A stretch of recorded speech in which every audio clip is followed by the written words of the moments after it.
नमस्कार दोस्तों, मैं पारुल चौहान आप सभी का स्वागत करती हूं आपके अपने प्यारे से परिवार रोजगार विद अंकित में। कैसे हैं आप सभी?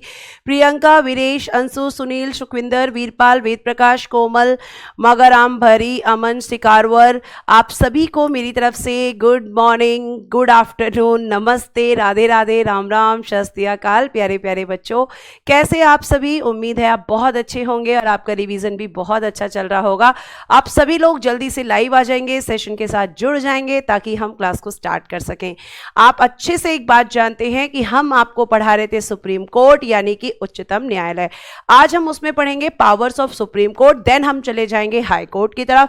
तो आप सभी लोग जल्दी जल्दी सेशन के साथ जुड़ जाएंगे और अपनी प्यारी प्यारी स्माइली के साथ क्लास में अपना वेलकम करेंगे।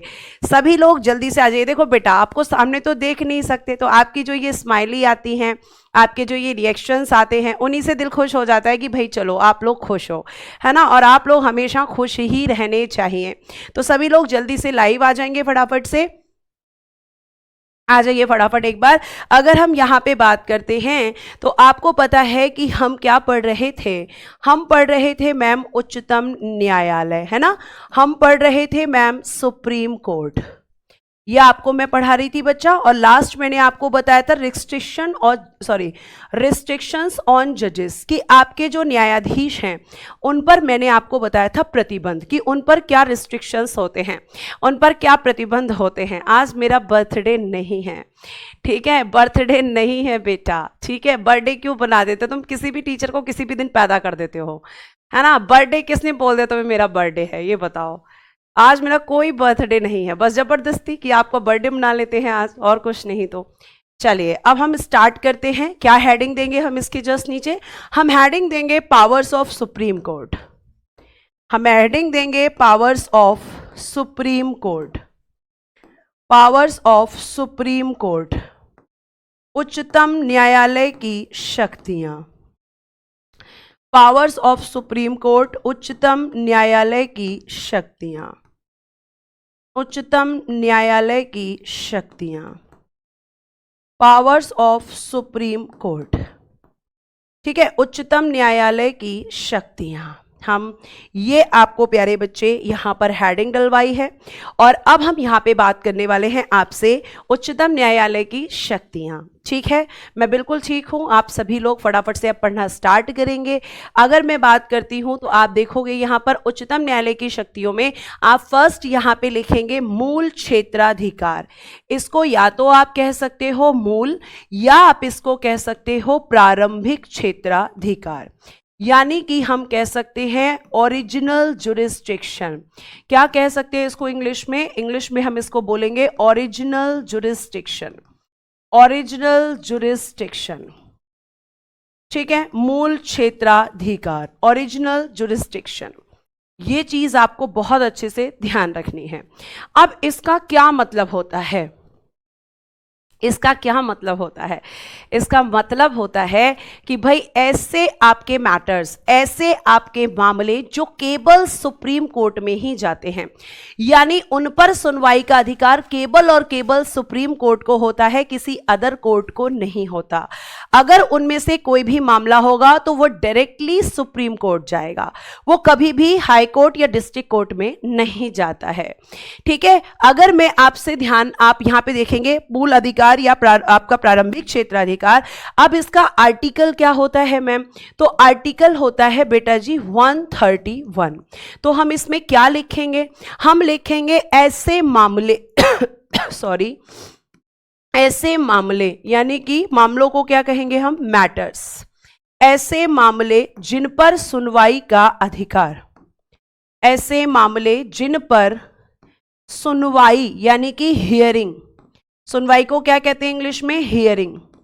जिन पर सुनवाई का अधिकार, जिन पर सुनवाई का अधिकार केवल उच्चतम न्यायालय को होता है, केवल उच्चतम न्यायालय, ठीक है, केवल उच्चतम न्यायालय यानी सुप्रीम कोर्ट, केवल उच्चतम न्यायालय को होता है, केवल उच्चतम न्यायालय को होता है। उनको हम कहते हैं कि वो सुप्रीम कोर्ट का ओरिजिनल जुरिस्डिक्शन है। वो क्या है? ओरिजिनल जुरिस्डिक्शन है। ठीक है, तो आप यहां पे देखेंगे बेटा कि ओरिजिनल जुरिस्डिक्शन की जब हम बात करते हैं तो मैम वो मैटर्स इसमें कौन कौन से होते हैं जो केवल सुप्रीम कोर्ट में डायरेक्टली जाते हैं। तो देखो बेटा, अगर मैं आपसे यहां पर बात करती हूं, जैसे मान लीजिए अगर आपकी सेंट्रल गवर्नमेंट या केंद्र और राज्य के बीच विवाद होता है, केंद्र और राज्य के बीच विवाद, केंद्र और राज्य के बीच विवाद, dispute between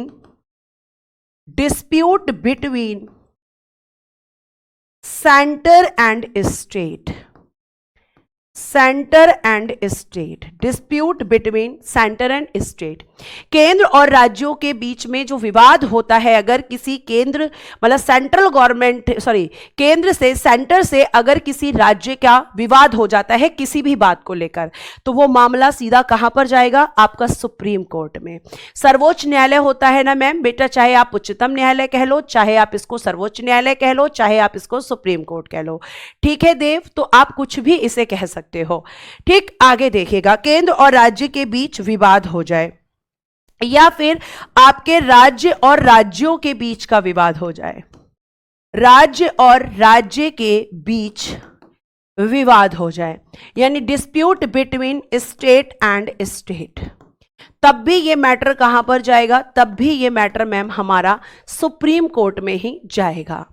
ठीक है, उसके बाद प्यारे बच्चे अगर हम बात करते हैं तो आप यहां पे लिख सकते हैं कि मान लीजिए केंद्र और कुछ राज्यों के बीच विवाद हो जाए, केंद्र और कुछ राज्यों के बीच विवाद यानी dispute between centre and some state, centre and some states, कुछ राज्यों के बीच विवाद, तो ये सब मैटर्स आपके कहां जाते हैं, डायरेक्टली सुप्रीम कोर्ट के बीच में, डायरेक्टली सुप्रीम कोर्ट के पास जाते हैं, ये कभी भी हाई कोर्ट में नहीं जाएंगे, ये आप हमेशा ध्यान रखना। ठीक है, मनोज बेटा, मैंने उसको आपका मणिपुर 11 करवा दिया था, आपने शायद इसको करेक्शन नहीं किया है, मैंने क्लास में इसको करेक्ट कराया है, आप अपने नोट्स में भी करेक्ट कर लें। यूपी में 10 टाइम्स और मणिपुर में 11 टाइम्स। ठीक है, तो केंद्र और राज्य के बीच विवाद, राज्य और राज्य के, अच्छा बीच को मैंने क्या लिख दिया है, बीद एक मिनट। ठीक है, तो ये आप ध्यान रखेंगे। इतनी बात समझ में आई? तो ये वो मैटर्स हैं। अब प्यारे बच्चे अगर मैं यहां पे आपसे बात करती हूं तो आप एक चीज और लिखेंगे नोट डालकर, जो कि बिल्कुल अलग है, वो आर्टिकल 131 में नहीं आता है। एक चीज और ध्यान रखना, संविधान की व्याख्या करने का अधिकार, संविधान की व्याख्या करने का अधिकार केवल सुप्रीम कोर्ट को है, का अधिकार केवल सुप्रीम कोर्ट को है, केवल सुप्रीम कोर्ट को है, केवल सुप्रीम कोर्ट को है। आपको ये चीज बहुत अच्छे से ध्यान रखनी है। ठीक है, कि आपका अगर कॉन्स्टिट्यूशन से रिलेटेड कोई भी डिस्प्यूट होता है, उसकी कोई भी चीज अगर समझने में दिक्कत होती है, कोई भी बात समझने में दिक्कत होती है, तो सुप्रीम कोर्ट फिर कॉन्स्टिट्यूशन को डिफाइन करता है। यानी डिफाइन ऑफ कॉन्स्टिट्यूशन का राइट किसको है, सुप्रीम कोर्ट को है, उच्चतम न्यायालय को है, ये आप ध्यान रखेंगे। ठीक है, तो ये सारी चीजें प्यारे बच्चे आपको पता होनी चाहिए कि सुप्रीम कोर्ट के ओरिजिनल जुरिस्डिक्शन में, ओरिजिनल जुरिस्डिक्शन बेटा जी केवल यहां तक है, ये आपका एक अलग स्टेटमेंट है। ये क्वेश्चन पूछा जाता है कि संविधान की व्याख्या करने का अधिकार किसके पास होता है, तो आप कहेंगे कि मैम अकॉर्डिंग टू आपका हम कह सकते हैं कॉन्स्टिट्यूशन, तो कॉन्स्टिट्यूशन को डिफाइन करने का जो अधिकार है वो सुप्रीम कोर्ट को है। वो उसकी हर एक बात को जो किसी को समझ नहीं आती है उसको डिफाइन करता है। जैसे मैंने आपसे बोला था कि आपका बेरूबाड़ी वाला मामला हुआ था, तो उसमें ये क्वेश्चन पूछा गया था कि क्या आपका जो आपकी जो सरकार है वो विदाउट अमेंडमेंट क्या अपनी कोई भी भाग किसी दूसरे देश को दे सकती है या ले सकती है, तो सुप्रीम कोर्ट ने कहा कि नहीं। इसका मतलब कहां पे हम जाते हैं, सुप्रीम कोर्ट में। ठीक है, इतनी बात आप ध्यान रखेंगे। उसके बाद बच्चा अगर हम बात करते हैं तो एक होता है आपका आर्टिकल 32, और इसमें क्या कहा गया है? आर्टिकल 32 में मैंने आपको पहले भी पढ़ाया है, तो आपको ध्यान रखना है कि आर्टिकल 32 जो है इसमें मैंने आपको बताया था फंडामेंटल राइट्स के समय पर, और वो क्या बताया था कि मौलिक अधिकारों की सुरक्षा, मौलिक अधिकारों की सुरक्षा यानी प्रोटेक्शन ऑफ फंडामेंटल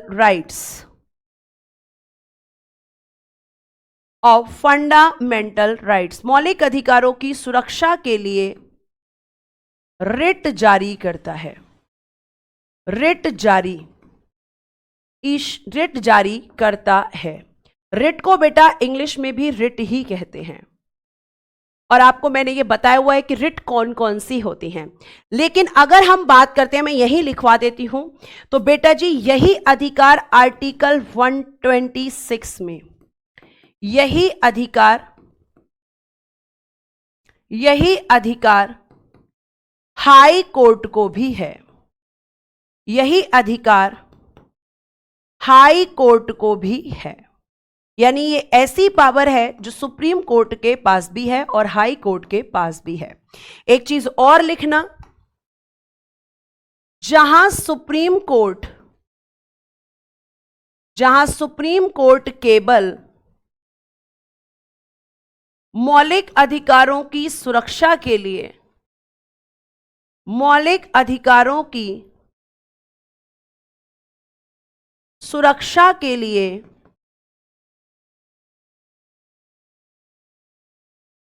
रिट जारी करता है,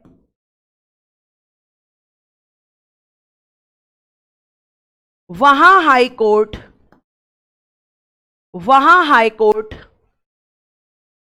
अन्य मामलों मतलब अदर मैटर्स, अन्य मामलों में भी रिट जारी कर सकता है। रिट जारी कर सकता है।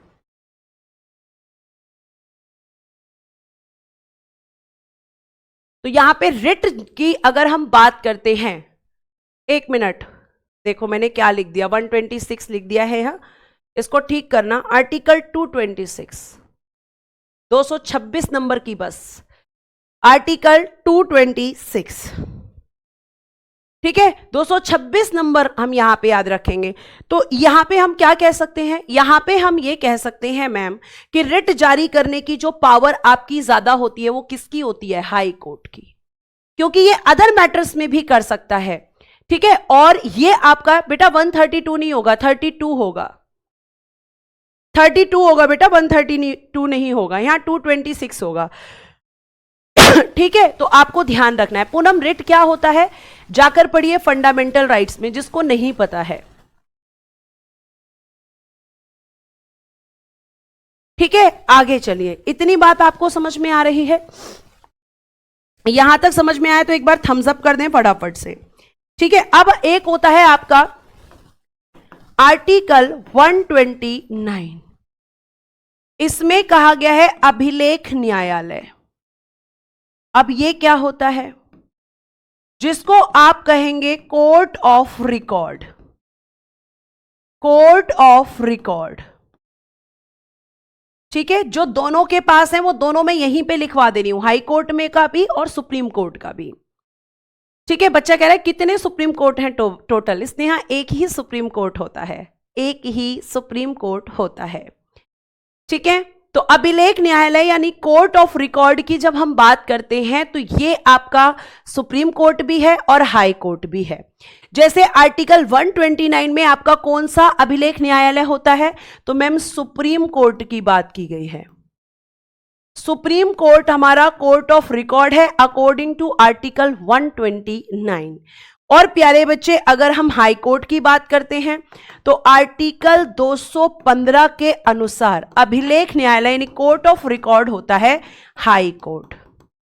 केवल यही दो कोर्ट आपके कोर्ट ऑफ रिकॉर्ड हैं। डिस्ट्रिक्ट कोर्ट होता है? नहीं होता। केवल यही दो आपके कोर्ट जो होते हैं वो आपके कोर्ट ऑफ रिकॉर्ड। मतलब इसका क्या होता है? तो आपने मूवीज देखी होंगी, जैसे सारे बच्चों ने कोर्ट तो नहीं देखा होगा, भाई मैंने भी नहीं देखा, और इन फ्यूचर कभी देखना भी ना पड़े, बहुत अच्छी बात है। तो हमने मूवीज में देखा है एक जज बैठे रहते हैं, है ना, हियरिंग होती है, मतलब सुनवाई होती है केस की, और जज के सामने आपने देखा होगा कि एक रजिस्टर टाइप का रखा रहता है और जज उसमें कुछ लिखता रहता है। तो जज जो भी, जैसे मान लीजिए कोई भी मैटर है तो उससे रिलेटेड जज जो भी स्टेटमेंट लिखता है, उसमें जो भी उसके जो मतलब जो लॉज वहां पे लिखे जाते हैं, कौन से कानून के तहत कौन सी सजा दी गई है, क्या किया गया है, वो पूरा उस केस के बारे में उसमें लिख लेता है। तो वो जो उस रजिस्टर के अंदर लिखता है, आपको पता है क्या किया जाता है? जब उस केस की हियरिंग हो जाती है तो उस कॉपी को उठाकर रख दिया जाता है एज अ रिकॉर्ड। क्यों मैम, क्यों रखा जाता है? ताकि इन फ्यूचर अगर सेम केस वापस आता है, सेम केस वापस आता है, तो आपको ध्यान रखना है बेटा जी कि फिर उस केस पर जो आपके बाकी कोर्ट होंगे वो वही हियरिंग देंगे जो आपके सुप्रीम कोर्ट या हाई कोर्ट ने दे दी है। ठीक है, तो ये दोनों कोर्ट की क्या होती है कि मैम ये जो भी जजमेंट देते हैं, जो भी निर्णय देते हैं, इसका मतलब होता है कि ये लोग जो भी निर्णय, ये निर्णय को क्या कहेंगे जुडिशियल लैंग्वेज में? जजमेंट। तो ये जजमेंट क्या होते हैं? ये मैम रिटन फॉर्म में यानी लिखित रूप में रखे जाते हैं, लिखित रूप में। ठीक है, लिखित रूप यानी कि रिटन फॉर्म में, लिखित रूप में रखे जाते हैं। ये आपको ध्यान रखना है, लिखित रूप में रखे जाते हैं, मतलब रिटन फॉर्म में इनको रखा जाता है।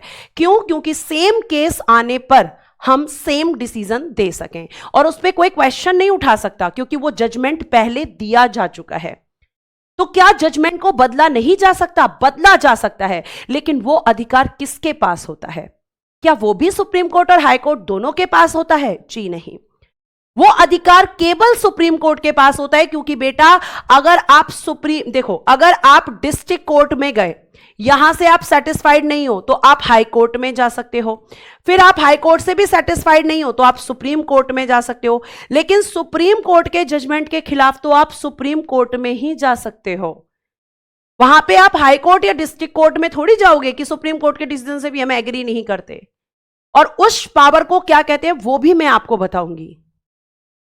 तो आपके कोर्ट ऑफ रिकॉर्ड कौन से होते हैं मैम? दो ही होते हैं, एक सुप्रीम कोर्ट और एक हाई कोर्ट। इनके जजमेंट को रिटन फॉर्म में रख लिया जाता है ताकि सेम केस आने पर सेम डिसीजन या सेम जजमेंट दिया जा सके। ठीक है, इसको कहते हैं कोर्ट ऑफ रिकॉर्ड। जो दोनों चीजें आपकी एक जैसी हैं उनको एक साथ आप रखेंगे तो आपको याद रहेगा। ठीक है नेहा, मैंने आपको बताया ना कि जजमेंट अगर सुप्रीम कोर्ट, जैसे मैंने आपको बताया था बेरूबारी केस में सुप्रीम कोर्ट ने कहा कि प्रीएम्बल यानी प्रस्तावना संविधान का अंग नहीं है, लेकिन उसने अपने ही जजमेंट को चेंज करते हुए केशवानंद केस में क्या कहा? केशवानंद केस में उसने कहा कि भाई अगर हम बात करते हैं तो केशवानंद के अकॉर्डिंग उसने कहा कि प्रस्तावना संविधान का अंग है। सबसे बिग कौन सा होता है? सुप्रीम कोर्ट होता है बेटा, सुप्रीम कोर्ट होता है। तो ये आप बहुत अच्छे से ध्यान रखेंगे कि कोर्ट ऑफ रिकॉर्ड क्या होता है। तो मैम जजमेंट को, किसके जजमेंट को? सुप्रीम कोर्ट और हाई कोर्ट के जजमेंट्स को क्या किया जाता है? एज अ रिटन फॉर्म में रख लिया जाता है ताकि सेम केस आने पर उस केस में वही जजमेंट दिया जा सके।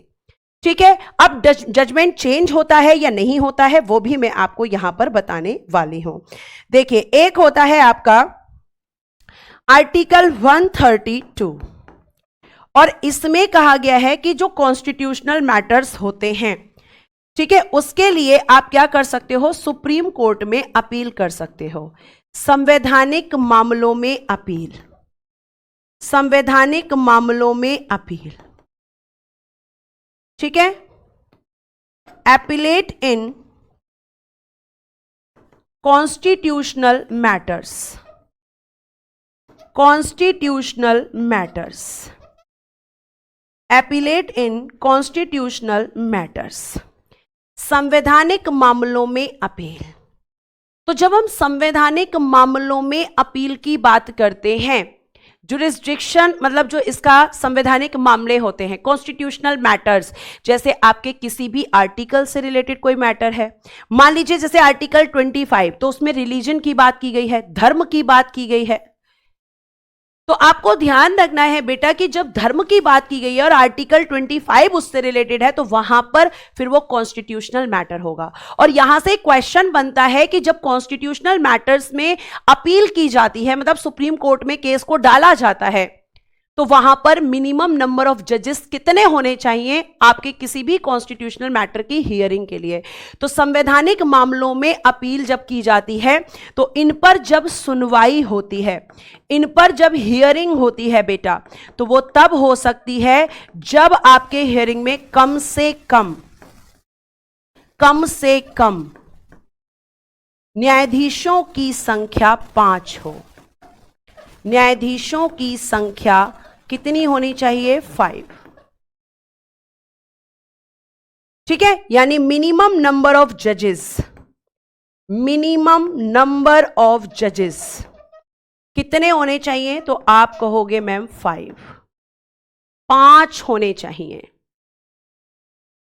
और ये जितने बच्चे हैं कि रिट क्या होता है, बेटा जी जाकर पढ़िए फंडामेंटल राइट्स, आपको पता चल जाएगा रिट क्या है। ठीक है, ऐसा नहीं कि जो मैं पढ़ा चुकी हूं मैं बार बार आपको बताती रहूंगी, जो पढ़ चुके हैं वो दोबारा नहीं पढ़ सकते हैं।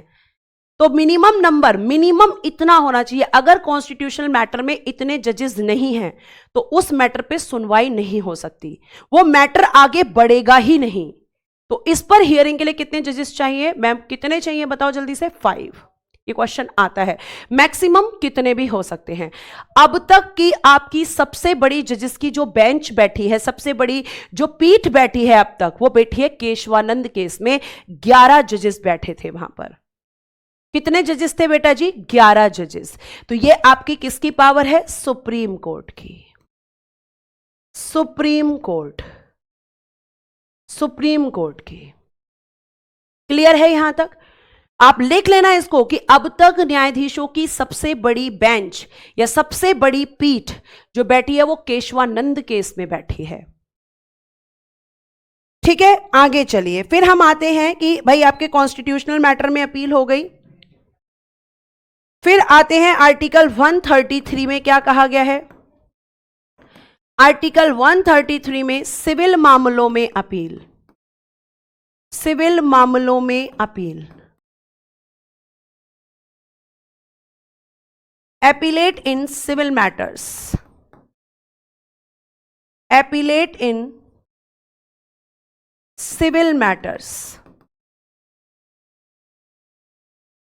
सिविल मामलों में appeal. Appellate in civil matters, civil मामलों में अपील। क्लियर? फिर आर्टिकल 134,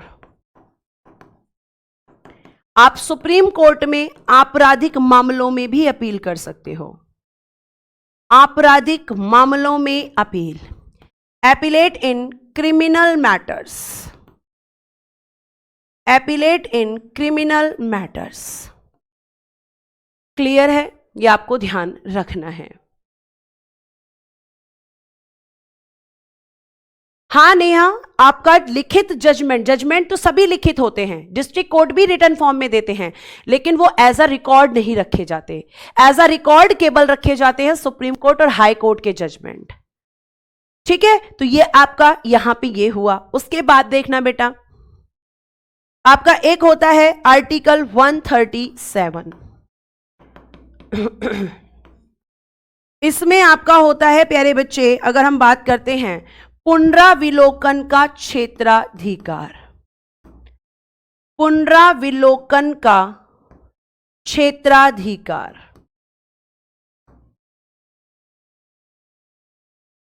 पुनराविलोकन का क्षेत्राधिकार। ठीक है, इसको इंग्लिश में बोलेंगे रिव्यू ऑफ जुरिस्डिक्शन। अब आप दो चीज पढ़ते हैं, रिव्यू ऑफ जुरिस्डिक्शन आप पढ़ रहे हैं आर्टिकल 137 में। ठीक है, पुनराविलोकन का क्षेत्राधिकार। और एक आप पढ़ते हैं, बच्चा काफी कंफ्यूज रहता है इसमें, एक आप पढ़ते हैं न्यायिक पुनर्विलोकन, जिसे आप कहते हैं जुडिशियल रिव्यू, और ये मैंने आपको पढ़ाया था आर्टिकल 13 में। ध्यान से देखिएगा जाकर फंडामेंटल राइट्स में।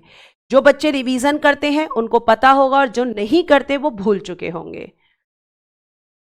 ठीक है, इतनी बात आपको समझ में आई। दुर्गा क्या बेटा पूरा नहीं बताया, वो भी लिख दो, फिर मैं पूरा बता दूंगी। मेरे अकॉर्डिंग तो मैं आपको पूरा ही बताती हूं, समझाती भी हूं सारी चीजें। ठीक है, तो देखो इसमें क्या होता है। इसमें क्या होता है कि ये पावर जो होती है ये केवल सुप्रीम कोर्ट के पास है। केवल सुप्रीम कोर्ट को यह अधिकार है, ये पावर हाई कोर्ट के पास नहीं है। इसमें क्या होता है, इसमें सुप्रीम कोर्ट अपने ही जजमेंट को चेंज कर सकता है। चेंज यानी कि परिवर्तित, अपने ही जजमेंट यानी निर्णय को परिवर्तित कर सकता है। इसका एग्जाम्पल है, ऑफ कोर्स मैंने अभी आपको दिया था, एग्जाम्पल है मैम बेरोबारी वाद। बेरोबारी वाद 1960। इसमें उसने कहा कि प्रस्तावना संविधान का अंग नहीं है, संविधान का अंग नहीं है। ठीक है, और बेटा जी नेक्स्ट, फिर इसने केशवानंद केस में कहा, केशवानंद भारती केस 1973, इसमें इसने कहा कि प्रस्तावना संविधान का अंग है, संविधान का अंग है। Preamble is part of constitution. आपको ये मैंने कहां पढ़ाया था, प्रीएम्बल में। मैंने आपको ये कहां पढ़ाया था, प्रीएम्बल में।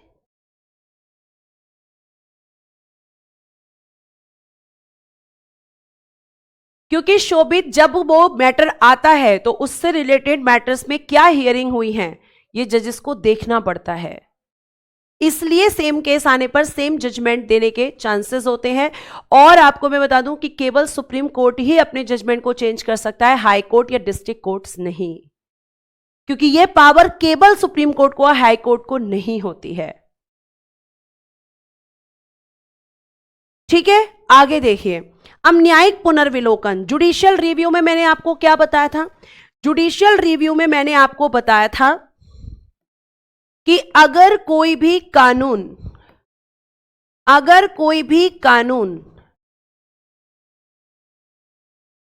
ऐसा बनता है जो मौलिक अधिकारों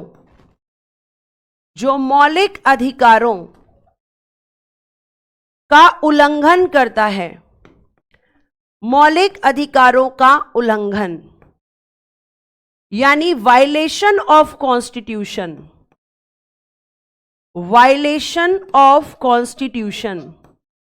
जो मौलिक अधिकारों का उल्लंघन करता है, अगर कोई भी कानून ऐसा बनता है जो मौलिक अधिकारों का उल्लंघन करता है, तो सुप्रीम और हाई कोर्ट, सॉरी और की जगह लिखेंगे या हाई कोर्ट उस कानून को रद्द घोषित कर देते हैं। रद्द यानी कि कैंसल या नल डिक्लेयर, या ऐसे लिखना शून्य घोषित कर देते हैं, शून्य लिखना इसमें, शून्य यानी नल, शून्य घोषित कर देते हैं कि इस कानून का कोई महत्व नहीं है, इस कानून की कोई जरूरत नहीं है, क्योंकि फंडामेंटल राइट्स के ऊपर कोई भी कानून नहीं बन सकता है। तो आप इन दोनों में डिफरेंस देखिए, ये पावर सुप्रीम कोर्ट और हाई कोर्ट दोनों को है, ये पावर केवल सुप्रीम कोर्ट को है। यहां जजमेंट चेंज होता है, यहां पर कानूनों का रिव्यू करके उसे नल डिक्लेयर किया जाता है अगर वो वायलेशन ऑफ फंडामेंटल राइट्स करता है। तो ये चीजें आपको बहुत अच्छे से ध्यान रखनी है कि कोई भी लॉ, चाहे वो बिफोर कॉन्स्टिट्यूशन हो या आपका एग्जीक्यूट ऑफ कॉन्स्टिट्यूशन, संविधान लागू होने से पहले या संविधान लागू होने के बाद का कोई भी कानून हो, बेटा जी आप ध्यान रखेंगे कि वो कानून अगर वायलेशन ऑफ फंडामेंटल राइट्स करता है, मौलिक अधिकारों का उल्लंघन करता है, तो वो कानून खत्म हो जाता है, मतलब नल डिक्लेयर हो जाता है, उसकी वैल्यू शून्य हो जाती है। यह आपको ध्यान रखना है, ठीक है? इतनी बात आपको समझ में आई है? और ये आर्टिकल 13 में मैंने आपको पढ़ाया था, तो दोनों में डिफरेंस होता है। अब एक लिखिएगा यहां पर, आपका लास्ट आर्टिकल है सुप्रीम कोर्ट से रिलेटेड, और ये पावर भी केवल सुप्रीम कोर्ट को होती है, आर्टिकल 143। ये मैंने आपको राष्ट्रपति में भी पढ़ाया है, और ये आपका सुप्रीम कोर्ट का अगर हम कहते हैं तो ये होता है सलाहकारी क्षेत्राधिकार।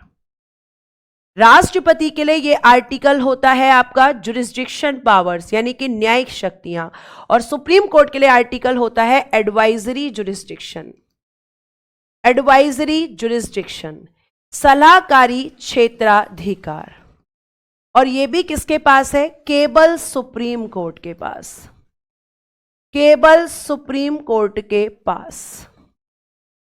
यह भी हाई कोर्ट के पास नहीं होती है। और मैंने आपको बताया था कि सलाहकारी क्षेत्राधिकार में क्या किया जाता है, तो मैम इसमें सुप्रीम कोर्ट राष्ट्रपति को विधिक मामलों, विधिक कह लीजिए या कानूनी कह लीजिए, विधिक मामलों यानी कानूनी मामलों और सार्वजनिक महत्व के मामलों पर, सार्वजनिक महत्व के मामले, इंग्लिश में भी लिख रही हूं, थोड़ा सा पेशेंस रखेंगे, सार्वजनिक महत्व के मामलों पर सलाह देता है, सलाह देता है, यानी advise on legal matters, legal and public importance matters, public importance matters. और यह सलाह कब देगा? जब राष्ट्रपति मांगेंगे। अगर राष्ट्रपति नहीं मांगेंगे तो वो कभी भी सलाह नहीं देगा। और मैंने यह भी बताया था कि जो सलाह दी जाती है, दी गई सलाह को मानने के लिए, दी गई सलाह को मानने के लिए राष्ट्रपति बाध्य नहीं है, राष्ट्रपति बाध्य, बाध्य मतलब बाउंड, बाध्य नहीं है।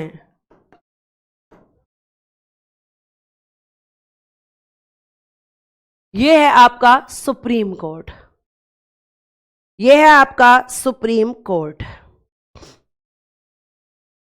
इतनी बात समझ में आ गई आपको?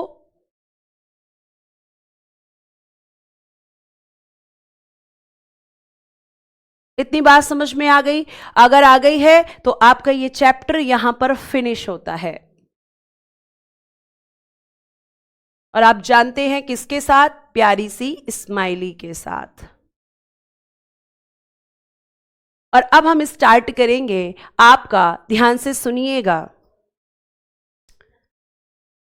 अब हम शुरू करेंगे हाई कोर्ट। इतनी बात समझ में आ गई है? चलिए बहुत बढ़िया, ठीक है। सात्विक कह रहे हैं गलत है। क्या गलत है बेटा, वो भी बताना होता है, या बस ये नाम लिखवाने के लिए कि मैं लिख देता हूं गलत है, फिर मैम नाम ले लेंगी मेरा।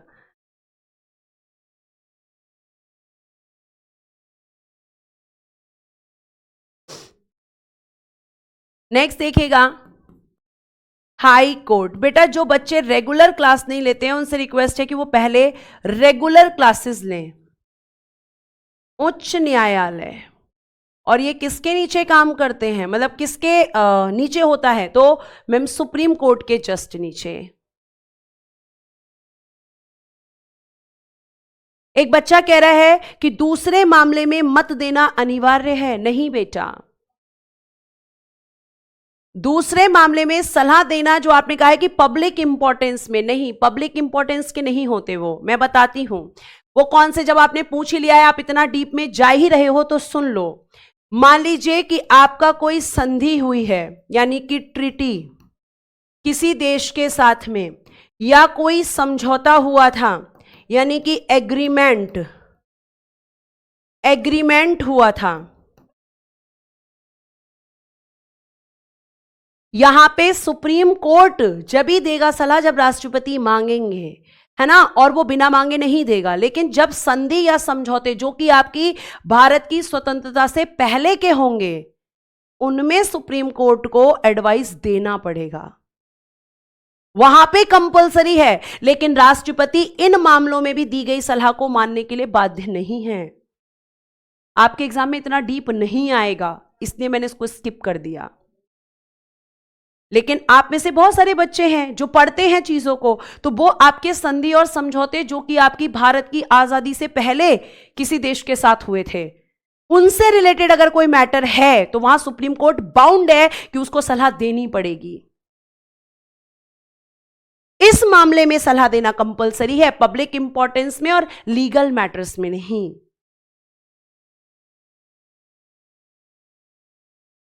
ठीक है, उसके बाद एक बच्चा कह रहा है एनजेएसी क्या होता है।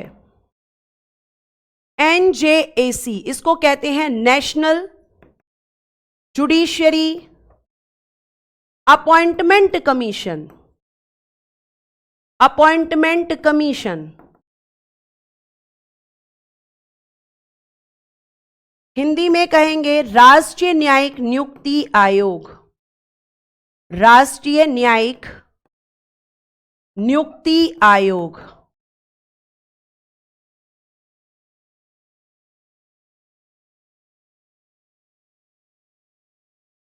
इसे कहा गया कि जो हमारे यहां पर कॉलेजियम सिस्टम चल रहा है वो चल रहा है 1993 से। तो यह कहा गया कि भैया जो कॉलेजियम व्यवस्था है, मैंने आपको पढ़ाई है, कॉलेजियम व्यवस्था है ना, या कॉलेजियम सिस्टम, इसको कहा गया खत्म कर दो और उसकी जगह NJAC national judicial appointment commission बनाओ जिसमें पॉलिटिशियंस भी होंगे। तो सुप्रीम कोर्ट ने कहा कि जी नहीं,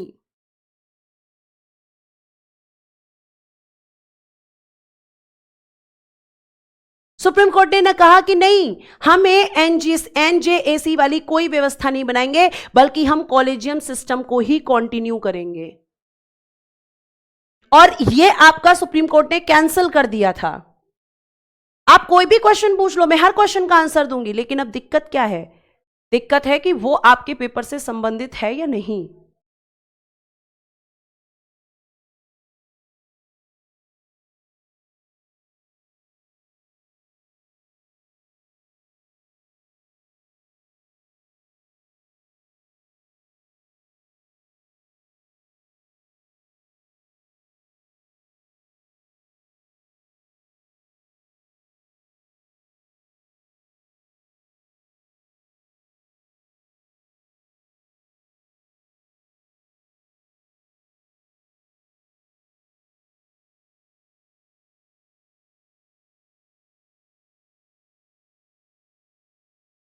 आगे चल सकते हैं अब।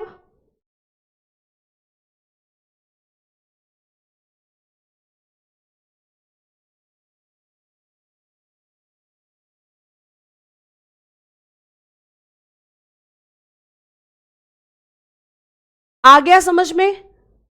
और अब आपका यह भी हो सकता है, इतनी बात समझ में है कि यह कहा गया कि भाई इसको लाओ, इसको खत्म करो। सुप्रीम कोर्ट ने कहा कि जी नहीं, और इसके लिए एनजेएसी के लिए 99वां संविधान संशोधन हुआ था 2014 में।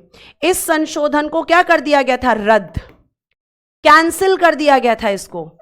और किसने किया था? सुप्रीम कोर्ट ने। सुप्रीम कोर्ट के द्वारा।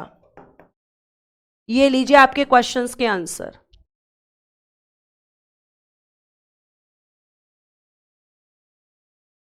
आगे चले बेटा, आगे चले। अब आगे देखो, यहां पर आगे हम बात करेंगे हाई कोर्ट को लेकर। तो हाई कोर्ट बेटा जी संविधान के पार्ट 6 में, यानी भाग 6 और आर्टिकल 214 से 232,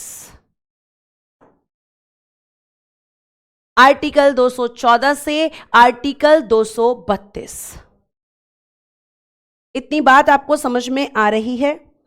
अब यहां पे क्वेश्चन उठता है कि भारत में वर्तमान में उच्च न्यायालयों की संख्या कितनी है? उच्च न्यायालयों की संख्या।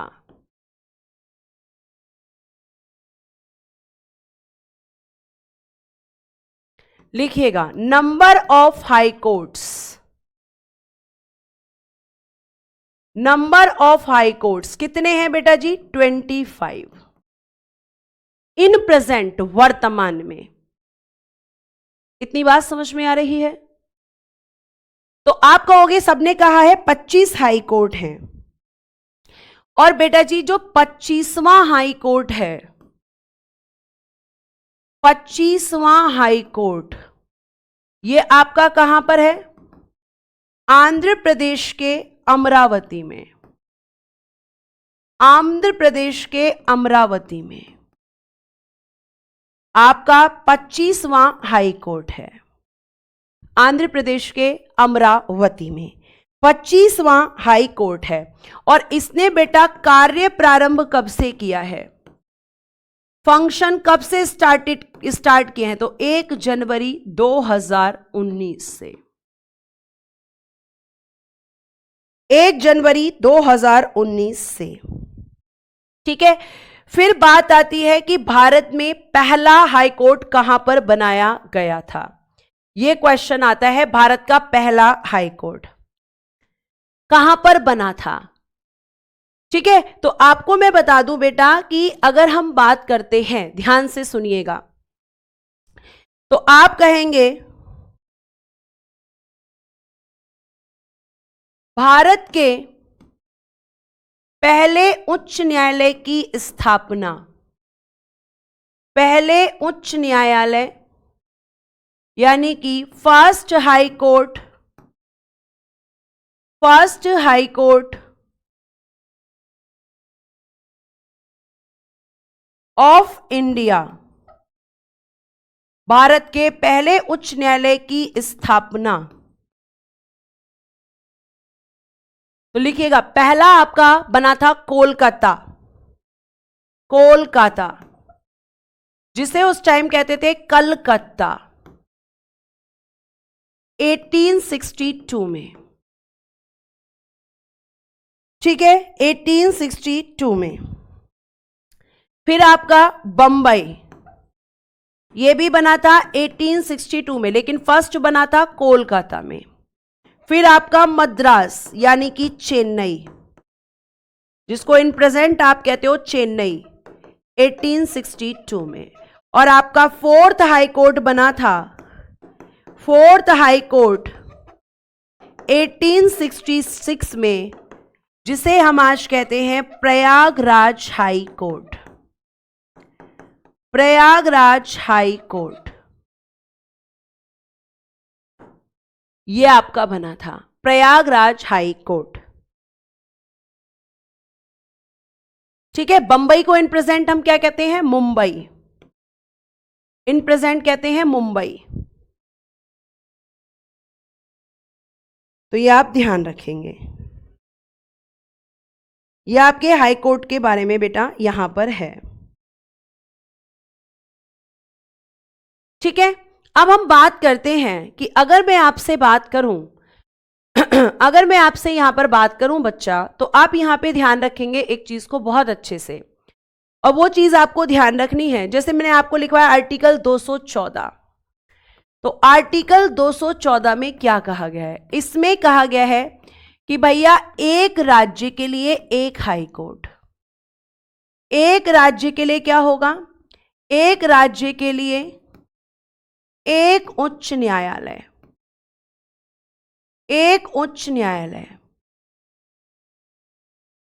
यानी वन हाई कोर्ट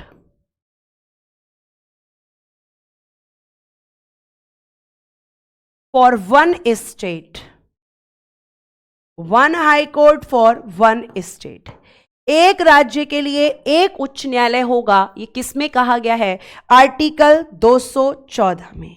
ठीक है, उसके बाद बेटा जी आगे सुनिए, फिर एक आर्टिकल आप इसके साथ ही पढ़ेंगे, आर्टिकल 231। इसमें कहा गया है कि ये दो या दो से अधिक, दो या दो से अधिक राज्यों के लिए एक हाई कोर्ट हो सकता है या एक उच्च न्यायालय हो सकता है। यह भी आपको ध्यान रखना है, लिखिएगा, टू और two more states for one high court, for one high court.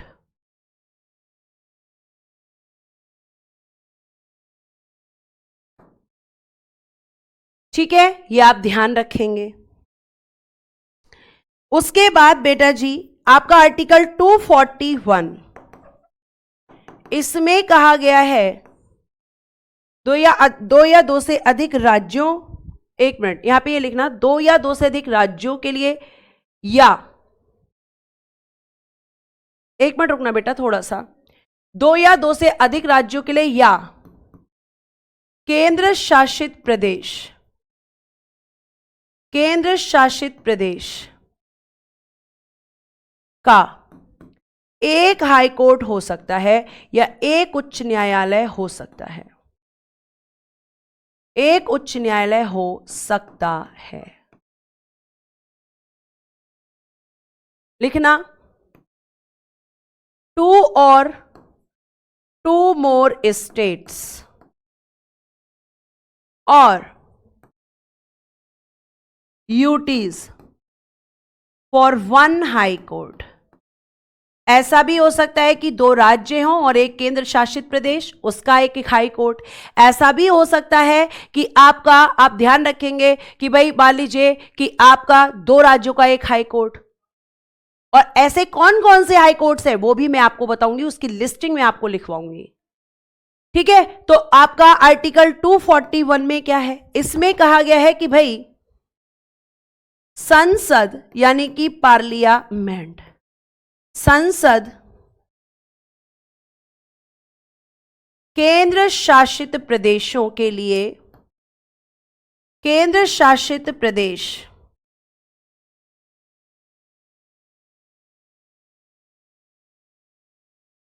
के यानी यूटीज, केंद्र शासित प्रदेश के लिए पृथक उच्च न्यायालय, पृथक उच्च न्यायालय, separate high court, separate high court, पृथक उच्च न्यायालय, सेपरेट हाई कोर्ट की स्थापना कर सकती है। और इसका एग्जाम्पल क्या है बेटा? इसका एग्जाम्पल है दिल्ली हाई कोर्ट, इसका एग्जाम्पल है बेटा जी दिल्ली हाई कोर्ट, दिल्ली उच्च न्यायालय। दिल्ली क्या है? एक यूनियन टेरिटरी, एक केंद्र शासित प्रदेश है, एक केंद्र शासित प्रदेश है, और इसकी स्थापना संसद कर सकती है। ठीक है, ये आप ध्यान रखेंगे। और बेटा जी ये कब बना था? 1966 में। तो आप यहां पे नोट डाल के लिखेंगे, नोट, उच्च न्यायालयों की स्थापना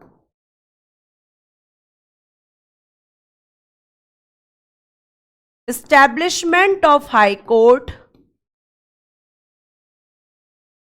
एस्टैब्लिशमेंट ऑफ हाई कोर्ट, उच्च न्यायालयों की स्थापना संसद द्वारा बाय द पार्लियामेंट की जाती है, की जाती है। तो चाहे राज्य में हाई कोर्ट बनाना हो या यूटीज में, दोनों जगह पर स्थापना कौन करेगी? संसद। दोनों जगह स्थापना कौन करेगी? संसद। ठीक है, फिर आपका आता है आर्टिकल 216, उच्च न्यायालय का गठन, उच्च न्यायालय का गठन, composition of high court, composition of high court, उच्च न्यायालय का गठन। और बेटा जी जब उच्च न्यायालय का गठन की हम बात करेंगे तो इसका जो गठन होता है वो किसके साथ? तो मैम इसमें एक चीफ जस्टिस, यानी कि एक होते हैं इसमें मुख्य न्यायाधीश, और इसमें इनके साथ में होते हैं प्लस अन्य न्यायाधीश, यानी अदर जजेस। अब आप कहोगे टोटल कितने होते हैं, क्योंकि आप में से क्वेश्चन आ सकता है बहुत सारे लोगों का। ठीक है, आप कहोगे कि मैम इसमें भी तो जैसे आपने बताया सुप्रीम कोर्ट में 34 होते हैं, इसमें कितने होते हैं? तो बेटा हाई कोर्ट में जजेस की संख्या निर्धारित नहीं होती, फिक्स्ड नहीं होती है। क्यों मैम? क्योंकि बेटा हर स्टेट का हाई कोर्ट अलग होता है, हर स्टेट में मैटर्स अलग होते हैं, हर स्टेट में आपका जो बर्डन होता है कोर्ट्स पर वो कम या ज्यादा होता है। तो जहां बर्डन ज्यादा वहां पे नंबर ऑफ जजेस ज्यादा, जहां बर्डन कम वहां पे नंबर ऑफ जजेस कम। तो आप ध्यान रखेंगे कि आपके उच्च न्यायालय में न्यायाधीशों की संख्या निश्चित नहीं होती है। ठीक है, आज हम इतना ही रखते हैं क्योंकि आपकी स्टैटिक जीके की क्लास होगी। कल हम यहां से कंटिन्यू करेंगे और आपको वो लाइन भी मैं लिखवाऊंगी कि हाई कोर्ट में आपके उच्च न्यायालय में न्यायाधीशों की संख्या निश्चित नहीं होती, क्योंकि हर स्टेट में आपके अलग अलग हाई कोर्ट्स हैं और हर स्टेट में आपका काम का जो बर्डन है वो कम और ज्यादा है, और उसी के हिसाब से जजेस की संख्या भी निर्धारित की गई है। ठीक है, तो आज हम इतना ही रखते हैं। Thank you so much, bye bye, take care and good day everyone. जय हिंद, जय भारत। हंसते रहें, मुस्कुराते रहें और आप हमेशा खुश रहें।